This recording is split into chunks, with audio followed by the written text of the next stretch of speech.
Muy buenas noches, soy Guillermo Vázquez Jándal, esto es Diálogo Abierto, aquí en la señal de Grupo Fórmula, la primera cadena nacional, radio, televisión e internet, a toda la República Mexicana este sábado 29 de mayo, a través del 157 de Sky, el 121 de Easy, el 153 de Megacable, el 161 de Total Play y el 354 de Dish. En Estados Unidos y Canadá, a través de Telefórmula Estados Unidos, en las cadenas Xfinity Latino y Latino View, y por supuesto en nuestro sitio web www.radioformula.com.mx. Esta noche de sábado me da muchísimo gusto compartir este espacio con Gerardo Gutiérrez Candiani. Hola, Gerardo.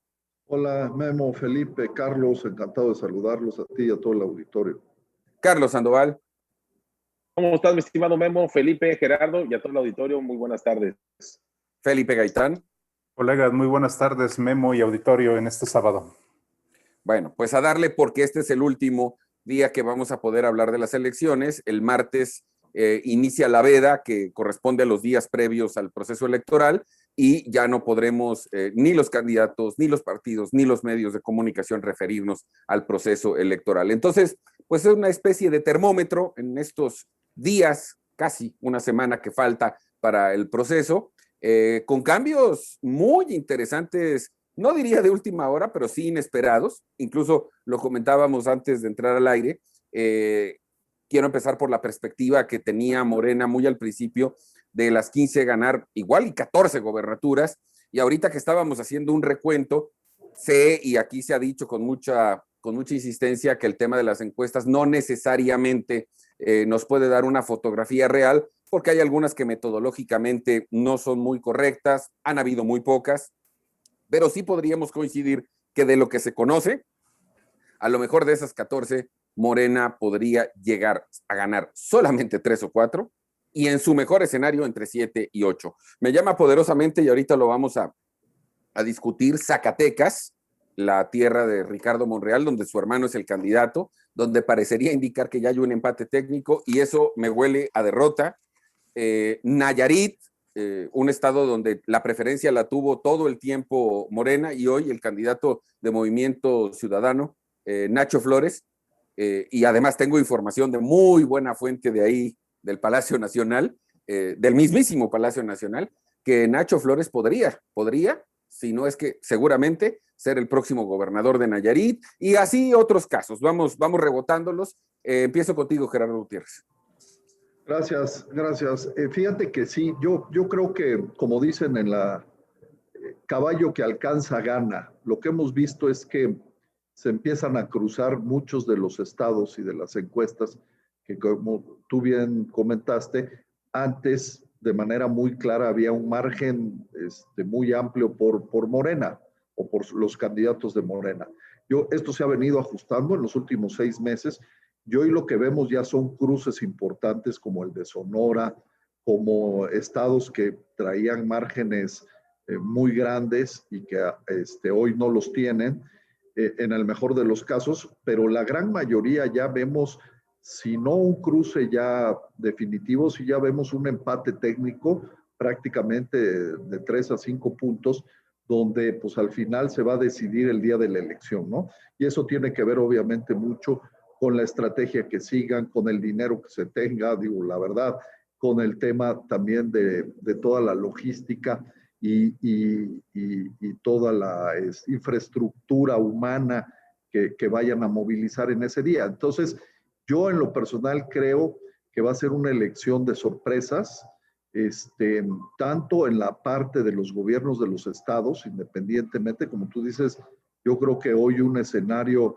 de 8, 7, 5, 10 puede darse perfectamente a favor de la oposición, y también en el Congreso, porque en el Congreso al final los márgenes que se tenían de Morena y sus aliados, yo creo que hoy se han venido reduciendo, y yo creo que se van a reducir más. Yo estoy convencido que van a tener una mayoría, pero simplemente una mayoría económica, una mayoría simple en el Congreso, ya no calificada y mucho menos constitucional. Eso es lo que yo estoy viendo. ¿Tú, Felipe?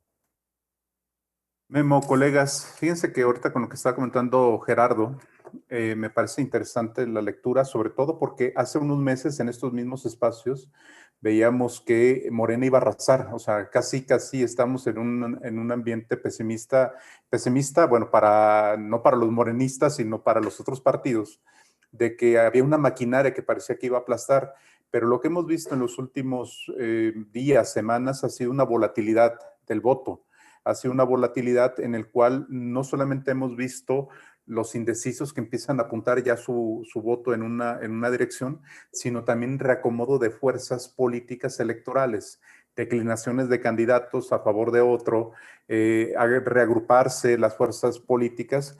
Y me llama algo la atención, fíjate que es algo sintomático, más allá de las encuestas que son la parte dura, lo que está mostrando Gerardo y lo que está mostrando Memo, es en las campañas políticas te vas a dar cuenta del temor que se tiene de que Morena no gane la mayoría absoluta que estaba esperando. En primero porque en propaganda política el primero nunca le contesta al segundo y los últimos spots de Morena ha sido descalificar al PRIAN. Es decir, no queremos regresar al pasado y demás, y eso te habla de una tendencia que ellos saben que pueden perder bastantes diputaciones. Y la otra tiene que ser con algunos spots donde ya metieron al presidente de la República. No lo dicen cuando dicen ya sabes quién. Entonces vuelven al tema del 2018 precisamente colocarlo en la boleta electoral. Y bueno, y en ese sentido el propio presidente en sus mañaneras se ha metido de lleno. También lo hemos visto de alguna manera. Entonces, esto lo vemos en las encuestas, lo vemos en las campañas electorales, pero también lo vemos en la comunicación y a veces esto se nos pasa de largo porque, reitero, nunca un primero le contesta a los segundos o a los terceros y aquí están insistentemente señalando que no al regreso al pasado, según ellos. Sí, digo, entiendo perfectamente que esta campaña más de propuestas es plebiscitaria y evidentemente el conflicto es entre oposición y el bloque de Morena. Carlos. A ver, Memo, compañeros, yo la verdad coincido con mis tres compañeros, con ustedes, en que la verdad se siente ya un nerviosismo muy importante en la campaña y sí estamos viendo que ya hay comentarios de disculpa de por qué nos está ganando.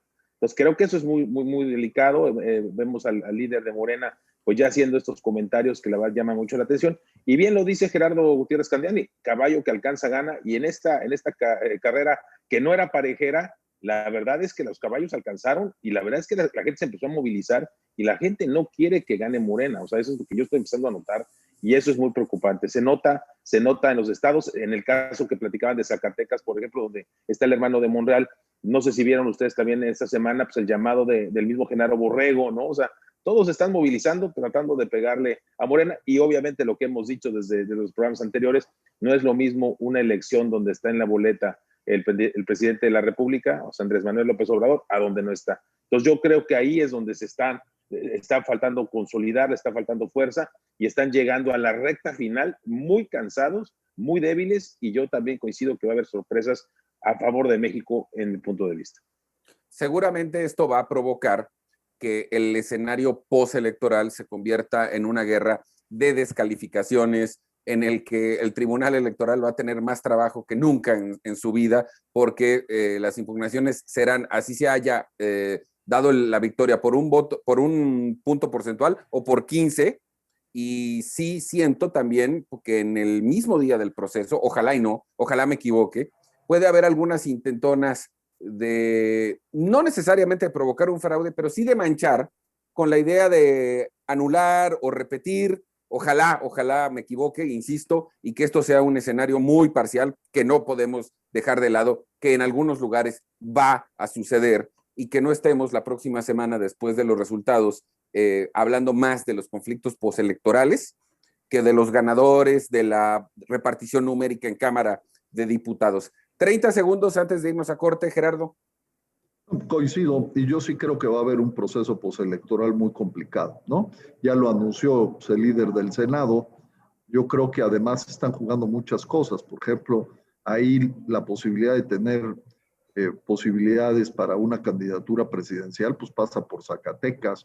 La otra, pues pasa por Campeche, la otra pasa por, o sea, hay muchas cosas en juego, y yo creo que sí, por desgracia, en una pues no sí sé si mayoría, pero algo importante sí va a acabar las elecciones en un tema de litigio. Esperemos que sean las menores y que los márgenes den lo suficientemente como para que sea un proceso muy limpio y podamos ir adelante. Felipe, 30 segundos. Muy rápido, Memo. No hay que subestimar el tema del clientelismo político. Se va a poner en juego esta parte del clientelismo por los programas sociales, van a estar en juego. Y coincido con Gerardo, esto va a definir el rumbo del 24. No olvidemos la Ciudad de México también. Los casos del metro y de otros van a impactar. Carlos, 30 segundos.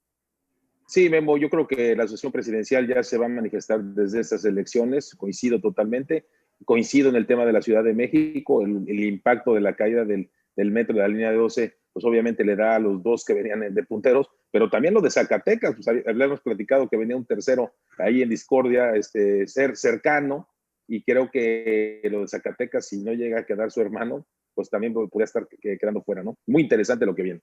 Sí, sin duda. Bueno, nosotros vamos a un corte, no tardamos nada, volvemos de inmediato aquí a Diálogo Abierto para seguir analizando pues llamémosle termómetro a unos días de la elección.